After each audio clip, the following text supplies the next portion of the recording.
I've seen a lot of videos, websites, blogs talking about this is the best chord ever, or these are the top 5 chords you need to learn, or even those classic books that teach you 10,000 chords for your instrument.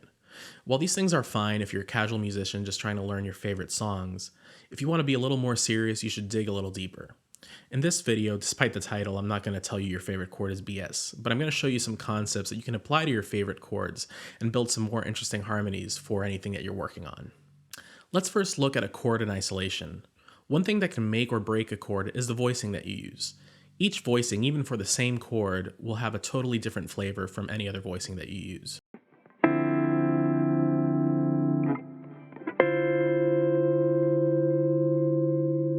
When you're orchestrating something, you're basically dealing with how you voice harmonies.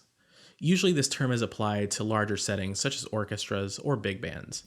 But you could say you're orchestrating something like a chord when you play it on your instrument. Just for some context, in traditional practice, we typically use 4 voices to write out harmonies. Sometimes less, sometimes more, but that's about the standard. These voices are organized by their ranges. You have from lowest to highest, bass, tenor, alto, and soprano. Traditionally, these names are given to the human voice, but you can use them even in instrumental music.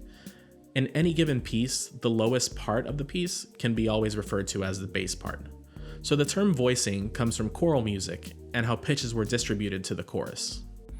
In reference to using these voice types, Arnold Schoenberg explains, "Not only does it assure those acoustical distinctions that help to distinguish the parts clearly from one another, but it also affords that acoustical uniformity that at the same time makes it easy to hear the parts as a coherent whole, as chords." Adhering to these voice types gives the composer or performer a limit in range. This can be a good thing, as voices too far apart may sound disconnected. Experience teaches that an average balance in a chord is best achieved when no 2 adjacent voices of the upper 3 are separated by more than an octave at most, but the bass and tenor can be even farther apart. When playing triads, there are basically 2 ways to play them: open and closed position.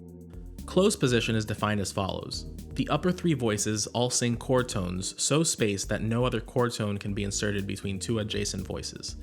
If among the 3 upper voices, the tones sung by 2 adjacent voices are far enough apart that 1 or more chord tones can be inserted between them, then the chord is in open position.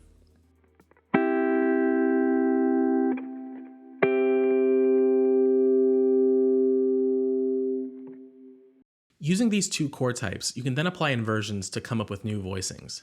Depending on your instrument, you will have an easier or harder time playing these voicings. When dealing with 7th chords, there exists another system of constructing chord voicings, the drop chord system. The drop chord system takes as its fundamental form the closed root position 7th chord. From there on, you take a specific pitch from the top of the voicing and you drop it an octave or more. For example, a drop 2 chord takes the second note from the top of the chord and drops it down an octave. With this new voicing, you can then apply inversions to it, and at this point you've come up with 4 new voicings you can apply.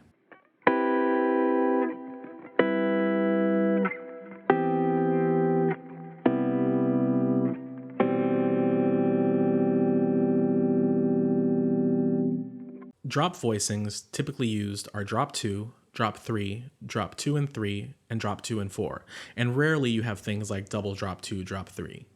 This system applies to tertiary chords as well as non-tertiary chords. To take things a little further, here's a chord built in fourths. I'm going to take this chord and run it through various inversions. Note how each voicing has a totally different flavor from the others.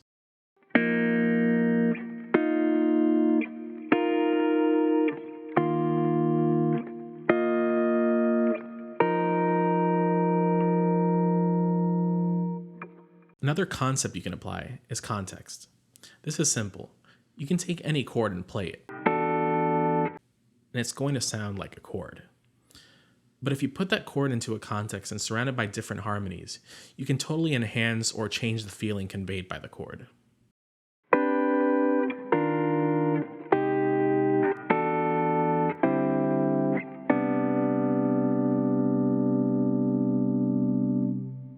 Now personally, I'm not that big into modal theory, but this is one of the areas where modal theory works very well, as it's very convenient to think of modal mixture when you have a chord and you want to place it into a setting where it might not exactly be diatonic, just to enhance or accent it.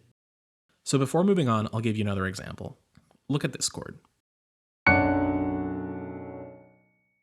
It's a huge B minor ninth voicing. It sounds great already, and you might even think that there's absolutely no way to improve it. I might argue that you're wrong because you can take this chord and give it a context.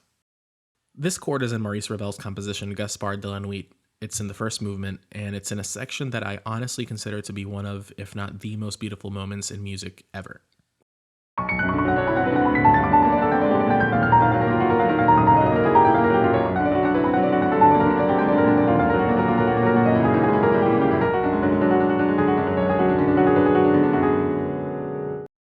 It's in the climax of the piece, and you have these just beautifully cascading arpeggios where the tonal center just keeps modulating in a similar way to John Coltrane's Giant Steps, if you're more familiar with that.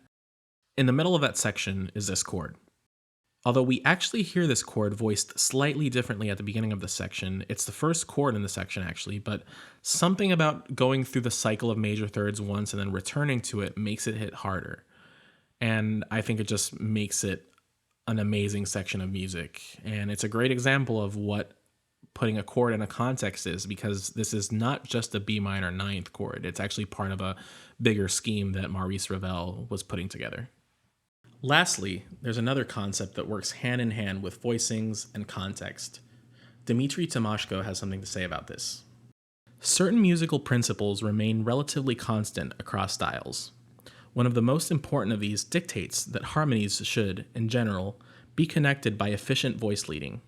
That is, notes should be distributed among individual musical voices so that no voice moves very far as harmonies change. Efficient voice leading is not simply a matter of performers' physical comfort, although that is certainly a factor.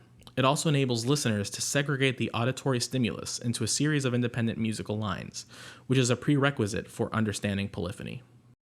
Voice leading is very much present in modern contexts as well. In reference to post-tonality, Ludmila Ulehla says, "The tonality may seem vague, especially if the 12-tone scale is fully realized in all of the participating voices. Nevertheless, whenever tones of several melodies coincide, harmony is automatically formed, and it moves together with the movement of the melodies. The analytical problem lies in the fact that the familiar, traditional harmonic groupings of tones are not present. Newer combinations have replaced them." So with all this information in mind, try making some exercises for yourself. A good exercise is to take a chord type and voice lead it through different roots. For example, try taking a major 7th chord and voice lead it through tritones, or make any other root combinations that you can think of. It might be useful to voice lead each note individually just to hear how each note changes and leads to the next chord.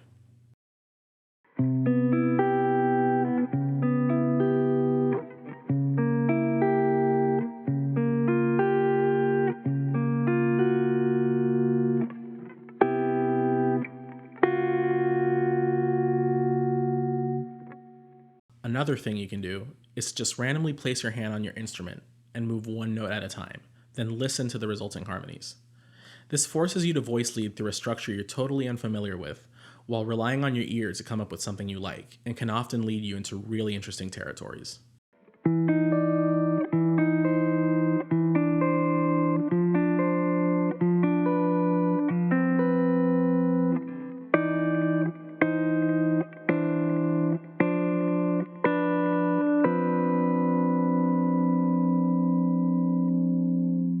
So there are some concepts to help enhance your harmonic vocabulary.